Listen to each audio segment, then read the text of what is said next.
오늘 같이 은혜 받을 말씀은 시편 100편의 말씀입니다. 저와 여러분들이 한 절씩 교독하겠습니다. 온 땅이여 여호와께 즐거운 찬송을 부를지어다. 기쁨으로 여호와를 섬기며 노래하면서 그의 앞에 나아갈지어다. 여호와가 우리 하나님이신 줄 너희는 알지어다.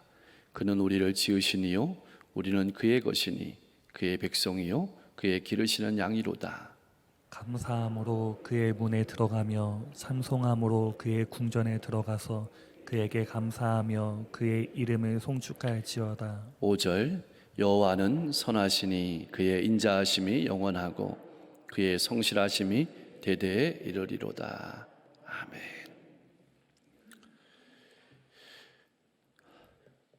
왜 감사라고 하는 것일까요? 헌금을 많이 하라고 하는 것일까요? 도대체 무엇이 감사한 것일까요? 시대가 어렵고 상황이 좋지 않은데 왜 우리의 삶에는 감사가 점점 메말라가는 것일까요? 돈 때문일까요? 건강 때문일까요? 아니면 상황 때문일까요? 하나님께서 이스라엘 백성들에게 절대 잊지 말고 꼭 지키라는 절기가 있습니다. 맞습니다. 6월절과 77절 그리고 초막절입니다. 오늘날 맥주절과 추수감사주일이죠. 공통점은 모두 감사의 절기입니다. 기억하고 잊지 말고 감사라는 겁니다. 이렇게 명령하시는 하나님의 말씀을 깊이 들여다보면, 곰곰이 생각해보면 우리가 어떤 존재인지를 성경은 잘 말해주고 있습니다. 우리는 쉽게 잊어버리는 존재입니다. 기억하고 싶은 것만 기억합니다. 내 원한, 내 원수, 내 억울한 것은 잘 기억합니다. 절대 잊지 않습니다. 그러나 감사한 일은 어떻습니까? 쉽게 잊어버립니다. 유통기한이 너무도 짧습니다. 나는 어떻습니까? 잘 감사합니까? 그렇다면 무엇 때문에 감사하십니까? 꼭 감사를 잃어버리고 살아가고 있는 삶은 아닙니까? 왜 우리의 감사는 개울의 물처럼 말라가는 것일까요? 원래 히브리어에는 감사라는 딱 한 가지 뜻만 가진 단어는 없다고 합니다. 이 말은 무슨 말이냐면 하나님이 어떤 분이신지를 생각할 때마다 하나님께서 우리를 구원하시기 위해 하신 일들을 생각할 때마다 그리고 나에게 베푸신 은혜를 기억하고 찬양할 때마다 자연스럽게 감사가 따르기 때문에 감사라는 단어가 생겼다는 것입니다. 이 말은 더 나아가 우리의 인생의 모든 일이 하나님의 선하신 섭리하에 있음을 믿기에 범사에 감사라는 뜻이기도 합니다. 그러므로 신앙이란 감사가 바탕이 된 삶을 의미합니다. 기뻐할 때도 감사함으로 기뻐하고 기도할 때도 감사함으로 기도합니다. 그래서 골로새서 4장 2절은 이렇게 권면합니다. 같이 한번 읽어보겠습니다. 기도를 계속하고 기도에 감사함으로 깨어있으라.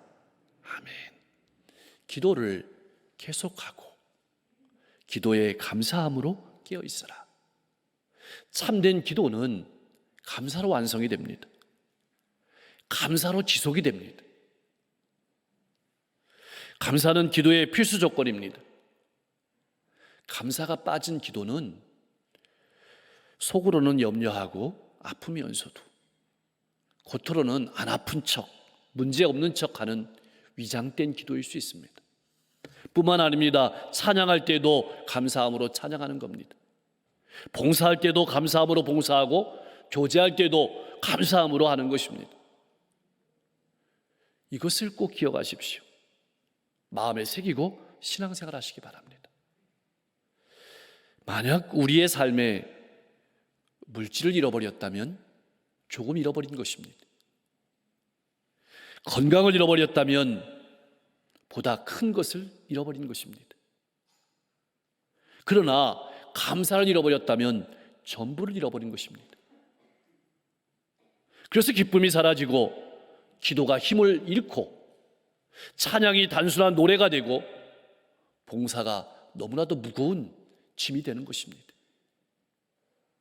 사랑하는 성도 여러분, 여러분의 삶에는 기쁨이 넘칩니까? 여러분의 기도에는 힘이 있습니까? 여러분의 찬양에 감동이 있습니까?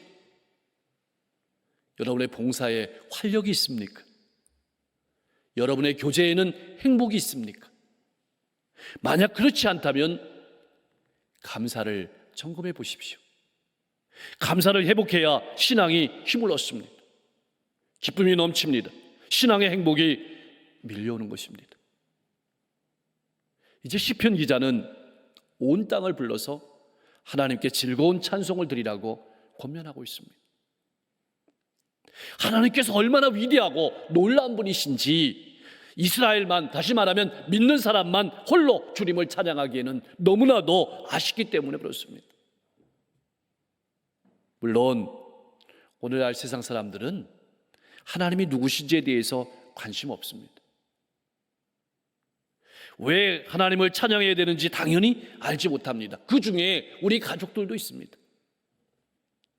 그러나 이 말씀은 언젠가 세상 모든 사람이 창조주이신 하나님 앞에 무릎을 꿇고 기뻐하며 경배하는 모습을 꿈꾸고 찬양하라는, 예배하라는 의미가 담겨 있는 겁니다.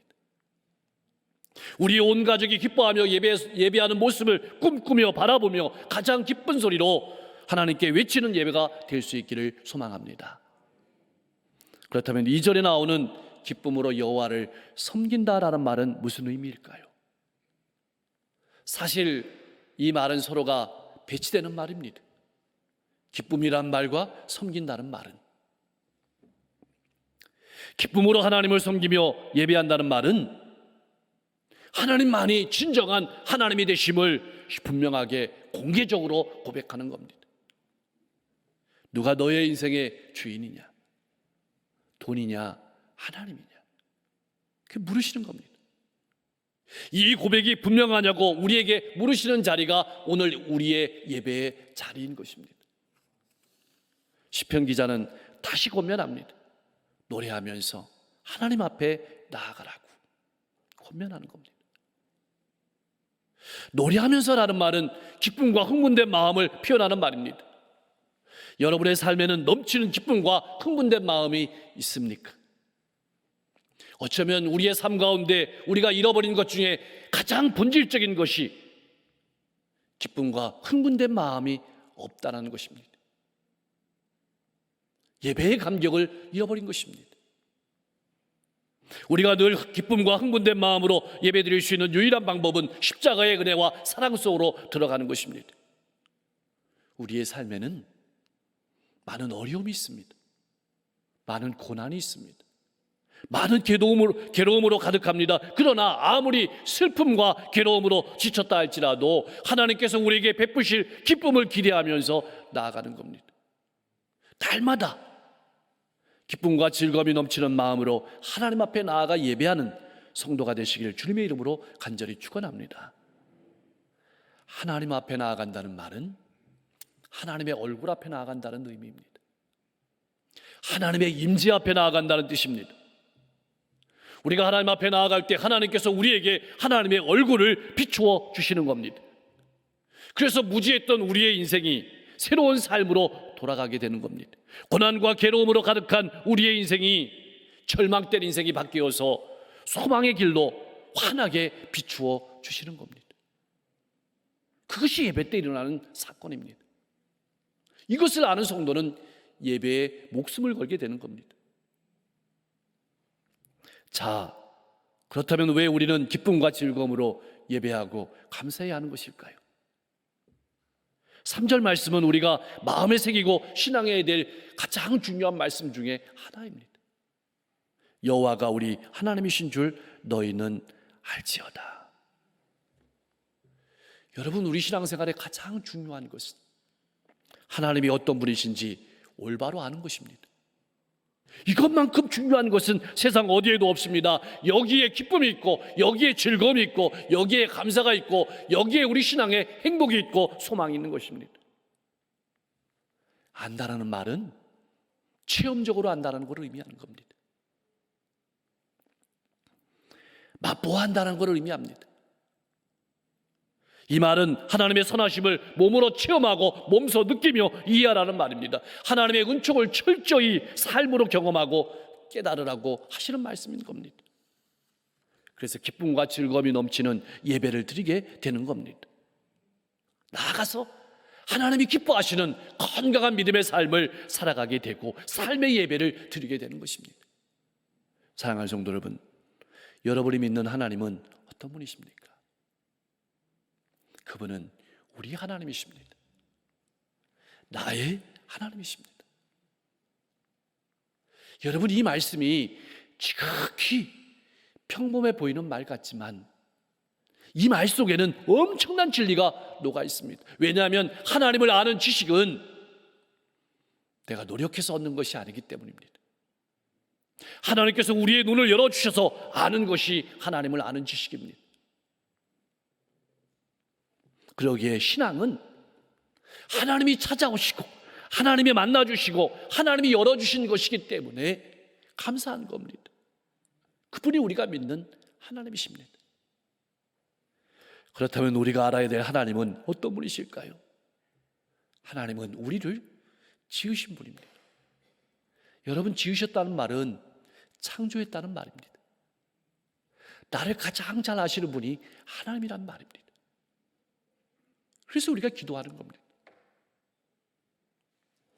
또한 지으셨다는 말은 만들어간다는 뜻이 있습니다. 여러분, 생각해 보십시오. 하나님은 우리를 하나님의 형상대로 만드셨습니다. 호흡을 주셨습니다. 죄로 말미암아 죽을 수밖에 없는 우리를 구원해 주셨습니다. 그리고 우리를 지금도 하나님의 택하신 백성으로 만들어가고 계시는 겁니다. 그 길 가운데 있는 존재가 우리입니다. 여러분, 만약 내가 나를 만들어 간다면 나는 어떤 존재가 될까요? 우리는 이미 뉴스를 통해서 보고 있습니다. 내 자녀 내 마음대로 되던가요? 아니, 내 자녀는 둘째치고 나도 내 마음대로 되던가요? 안 됩니다. 하나님께서 나를 만들어 가시기 때문에 감사한 겁니다. 사랑하는 성도 여러분, 하나님은 우리를 만드셨습니다. 호흡을 주셨습니다. 우리를 구원하시고 하나님의 자녀로 만들어 가십니다. 그래서 감사한 것입니다. 너무나도 감사한 것은 우리가 하나님의 것이기 때문에 그렇습니다. 이 말은 하나님께서 우리를 지으신 다음에 우리를 하나님의 자녀로 삼으신 것이 아닙니다. 태초부터 하나님을 위해서 우리를 지으신 겁니다. 우리를 지으신 다음에 하나님의 자녀로 삼으신 것이 아니고 태초부터 우리를 하나님을 위해서 지으셨다는 것입니다. 하나님을 위해서 내 인생이 존재한다는 것처럼 값진 것이 어디 있겠습니까? 이것처럼 감사한 일이 어디 있겠습니까? 태초부터 하나님의 영광을 위해서 나를 만드셨다는 것을 우리가 어떻게 감사하지 않을 수 있을까요? 내 인생이 하나님의 영광을 나타내는 도구가 된다는 사실이 어떻게 감사하지 않을 수 있을까요? 이것을 잊지 말고 감사하는 것입니다. 몇 번을 생각해도 감사한 것은 우리는 하나님의 백성이라는 사실입니다. 하나님께서는 하나님을 위해서 우리를 만드셨는데 도대체 어디에 쓰시려고 만드신 것일까요? 하나님의 백성 삼으시려고 만드신 겁니다. 이 말의 뜻은 하나님께서 우리를 다스리는 왕이 되셨다는 겁니다. 더 정확하게 보면 하나님께서 나를 통해서 하나님이 어떤 분이신지를 가정과 일터와 이웃 가운데 나타내기 위해서 나를 만드셨다는 겁니다. 이렇게 선택받은 하나님의 백성으로 살아간다는 것이 얼마나 감사한 일입니까? 잊지 말아야 될 것은 우리는 하나님께서 기르시는 양이라는 것입니다. 다른 이에게 맡겨서 키우는 위탁양이 아닙니다. 하나님께서 직접 관심을 가지시고 기르시는 양이라는 겁니다. 우리가 잘 알다시피 양은 멀리 바라보지 못합니다. 눈앞의 것도 제대로 바라보지 못합니다. 게다가 걸음도 느립니다. 그런 존재가 우리입니다. 목자의 인도가 없으면 양은 위험합니다. 이스라엘의 가장 위대한 왕인 다윗은 하나님께서 그의 인생의 목자가 되심을 맛보아 알았습니다. 체험적으로 알았습니다. 그래서 시편 23편 4절에서 이렇게 고백했습니다. 우리 같이 한번 고백하겠습니다. 내가 사망의 음침한 골짜기로 다닐지라도 해를 두려워하지 않을 것은 주께서 나와 함께 하심이라. 주의 지팡이와 막대기가 나를 안위하시나이다. 아멘. 여러분, 이 지식이 머리의 지식이 아니었습니다. 삶의 지식이었습니다. 손의 지식이었습니다. 몸의 지식이었습니다. 피부의 지식이었습니다. 그러니 어찌 기뻐하지 않을 수 있겠습니까? 감사한 것입니다. 평안한 것입니다. 나에게 이런 기쁨과 감사와 평안이 있습니까? 자, 그렇다면 이런 하나님을 안 우리는 어떻게 예배해야 될까요? 첫째로 당연히 감사한 마음으로 예배 자리에 나가야 합니다. 나를 지으시고 하나님의 영광을 위해 살게 하신 것만도 감사한데 하나님은 우리를 하나님의 궁정으로 초대하십니다. 하나님의 성전으로 예배의 자리로 우리를 초대하시는 겁니다. 나를 이 예배의 자리로 초대하시는 겁니다. 여러분, 우리는 감히 하나님 앞에 설 수 없는 존재입니다. 이것을 잊지 마십시오. 그런 우리를 주님의 보혈로 씻어주시고 세워주신 겁니다. 불러주셔서 예배 드리러 나갈 때마다 기쁨이나 즐거움으로 예배를 드리는 것만큼 중요한 일은 없습니다. 하나님께서 우리의 인생에 베푸신 은혜와 사랑에 감사함으로 나가는 겁니다. 본질적인 감사가 있고 난 후에야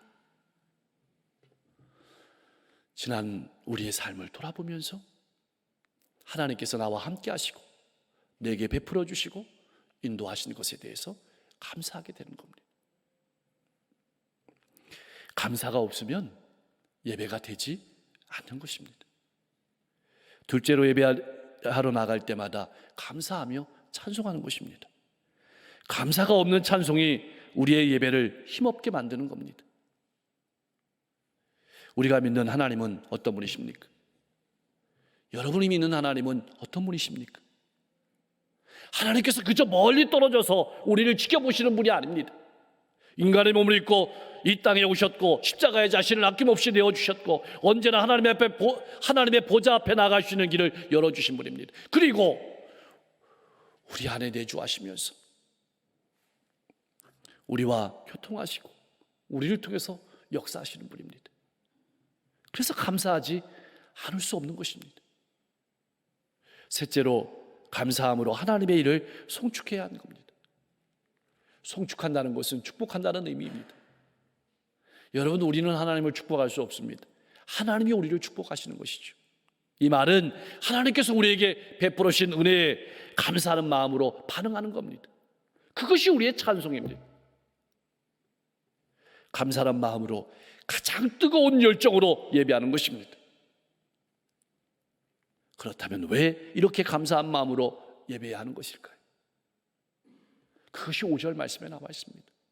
하나님이 선하시기 때문입니다. 여러분, 선하시다는 말은 참 좋으신 분이라는 뜻입니다. 변덕이 없다는 뜻입니다. 감정적인 분이 아니라는 것입니다. 사람은 변덕이 있습니다. 사람은 감정적입니다. 그래서 선하지 않습니다. 오늘 좋다가도 내일 바뀌는 것이 사람입니다.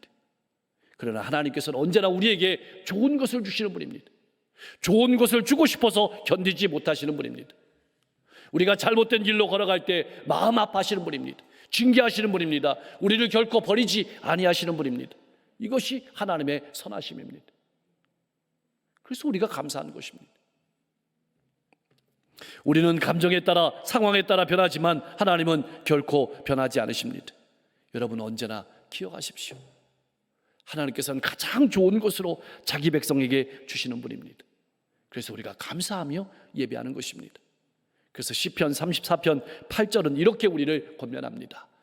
제가 읽어보겠습니다. 너희는 하나님의 선하심을 맛보아 알지어다. 여러분 신앙생활은 하나님이 어떤 분이신지를 맛보아 알아가는 과정인 것입니다. 둘째로 하나님께서는 영원히 인자하신 분이라는 뜻입니다. 그래서 우리가 감사합니다. 영원히 인자라는 말은 하나님의 사랑은 변함없다는 것입니다. 하나님의 사랑은 끝이 없다는 것입니다. 하나님의 사랑은 영원하다는 것입니다. 무엇이 하나님의 사랑입니까? 우리에게 하신 하나님의 약속을 이루시는 것이 하나님의 사랑입니다. 하나님의 약속은 절대로 변함이 없으십니다. 그래서 감사한 것입니다. 무엇보다 감사한 것은 하나님의 성실하심 때문입니다. 하나님은 한 번 정하시면 끝까지 일을 이루시는 분입니다. 중도에 포기하지 않으시는 분입니다. 그래서 우리가 감사하는 겁니다. 지금 비록 어렵고 지금 비록 힘이 든다 할지라도 하나님의 성실하심을 바라보기에, 하나님의 인자하심을 바라보기에, 하나님의 선하심을 바라보기에 우리의 예배는 감사로 가득한 겁니다. 사랑하는 성도 여러분, 꼭 기억하십시오. 감사와 찬송은 예배의 문을 여는 열쇠입니다. 누구든지 교회의 문을 열고 예배 드리러 나올 수는 있습니다. 그러나 하늘 보좌의 문을 여는 것은 진정한 감사와 찬송임을 잊지 마십시오. 바울과 실라는 선교하다가 빌립보 감옥에 갇혔습니다. 내일 목숨이 달아날지도 모르는 심각한 상황입니다. 고통스러운 상황입니다. 그러나 바울과 실라는 한밤중에 하나님을 찬송하며 기도했습니다. 어떻게 그럴 수 있을까요? 하나님의 선하심을 믿었기 때문입니다. 그때 어떤 일이 일어났습니까? 지진이 일어나고 옥문이 열리고 착고가 풀리는 역사가 일어났습니다. 그러나 이것은 그 다음에 일어난 일에 비하면 아무것도 아닙니다. 한 명의 지수도 도망하지 않았습니다. 간수의 마음이 열렸습니다. 간수의 가족이 복음을 듣고 구원을 얻었습니다. 구원의 문이, 하늘의 문이 열린 것입니다. 그래서 빌립보서 4장 6절 7절 말씀은 어떤 상황 속에서도 낙심치 말고 감사함으로 기도하라고 권면하고 있습니다. 그러면 모든 지각에 뛰어난 하나님의 평강이 우리의 마음과 생각을 지켜주신다고 약속하신 겁니다. 이제는 우리 차례입니다. 여러분, 우리가 기억해야 될 것은 우리는 하나님의 것이라는 사실입니다. 우리의 인생은 예수님의 피값을 주고 사신 복된 인생입니다. 그러므로 우리의 몸은 항상 하나님께 영광을 돌리는 도구가 되어야 합니다. 어떻게 하는 것이 하나님께 영광을 돌리는 삶일까요? 하나님의 말씀을 먹고 하나님의 말씀을 따라 자라가며 하나님의 방법과 하나님의 뜻대로 사는 것입니다. 하나님의 성실하심에 늘 감사하고 찬송하는 것입니다. 다음 주에 맞이할 우리 추수감사절은 또 우리의 일평생은 이러한 감사가 가득한 복된 시간이 될 수 있기를 주님의 이름으로 간절히 축원합니다.